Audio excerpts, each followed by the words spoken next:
Alright legends, welcome along to Here's Rodder's Reviews. Now, once again, starting the video with, I have got completely sidetracked over the last couple of weeks because I have delved into, and I wasn't going to do this, I was going to hold back on X-Men 97 until I went back and checked out the original show, and been off work now with a back injury once again. Numbnuts has hurt himself. We'll never ever learn, but it is what it is. So I'm sat on my backside last week and I'm flicking through some of the different streaming services, and of course I came across X-Men 97, and I thought, right, I better go back and watch the original again. But I thought, okay, I've got nothing to do this morning, I'm sitting here kind of sore, I'll check out the first episode of 97. There was 5 online at that stage, and of course watched the first one, enjoyed it, and just kept going. So I watched the first 5, and as you probably know, if you're into this sort of stuff at this point, you're actually checking out the show. 5 had an ending to it that we weren't expecting, and it was so well done. I was like, I'm not gonna lie, at the end of that episode, spoilers if you haven't seen it at this point, there's a confrontation at the end of the episode with a giant sentinel thing.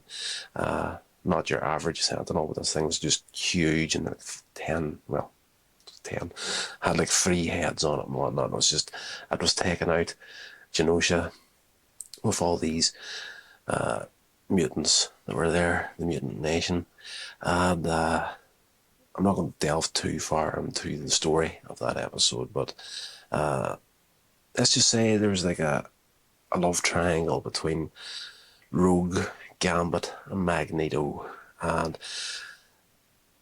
I have to say now, the abuse that Marvel has been taking and Disney Plus have been taking in recent months and even years at this point, and the content that they're putting out, X-Men 97, for me, they have nailed it in a big bad way. By the end of that episode, we lose Gambit, right? I said spoilers. If you're hearing that at this point and you haven't seen the episode, I do apologise, but I did say spoilers, so it's on your own head. But the love triangle thing that's going on in that episode between Magneto, Rogue and Gambit, so well handled. The final moments of that episode, whenever we lose Gambit at the end of it, and chances are in that episode we have perhaps lost Magneto as well. But if you know the character of Rogue, she cannot touch someone skin to skin because she'll take their powers, and if not controlled properly, could end up killing somebody. So there's always been a thing, just going by memory, it's been years since I watched the original run of the X-Men, but there was always something brewing between her and Gambit. But essentially with Magneto's magnetic powers, he is able to cancel out Rogue's powers, so they can have a physical skin-to-skin touch, so you can see where she is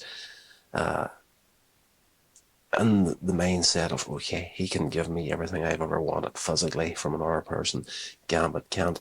But at the end of the episode, she has decided that it's Gambit she really has the feelings for. And of course, we lose him, he's dead at the end of the episode, and she's holding him, cradling him in her arms, and she's touching him, her skin to skin on his cheek, and she simply says, "Sugar, I can't feel you," while she's crying.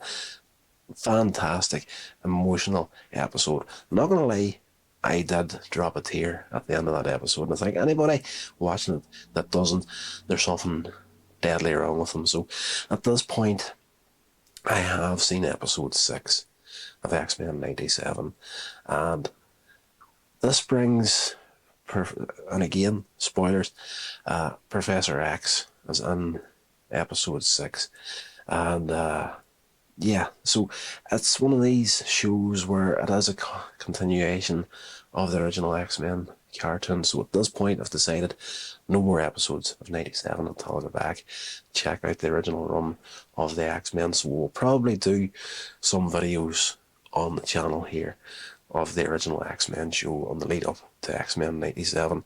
By the time I get through the original run of the show, X-Men 97 season 1's going to be finished. We'll have to see where it goes after that. I have heard some rumours that have been circulating on the net about what they're planning to do with the next season of X-Men 97, and some of it does not sound good, particularly whenever it comes to Wolverine. So I'm not going to put it out here because, as I say, major rumours at this point. There's nothing that's been set in stone, really, to the best of my knowledge. It's just something I've been hearing on all our channels on YouTube. So it could be, like with everything, take it with a grain of salt, especially whenever it comes to rumours and just everything that's happening in the industry at the minute. There's a lot of people just intent on putting nonsense out there to create as much discontent as they can whenever it comes to this sort of stuff. So we're going to get into it in a big way, hopefully this week on the channel. Hanging back to episode 1, first thing in the morning, checking out the original run from the beginning of X-Men. So if you're interested, please feel free, come back to the channel on a daily basis and see where we go. Probably multiple episodes on the day if I can manage it. As I say, off work at the minute with a back injury, got next to near nothing to do. So jumping in front of the camera, watching some pop culture goodness. That's exactly what the doctor ordered right now. So until the next episode, stay safe and I'll talk to you all then.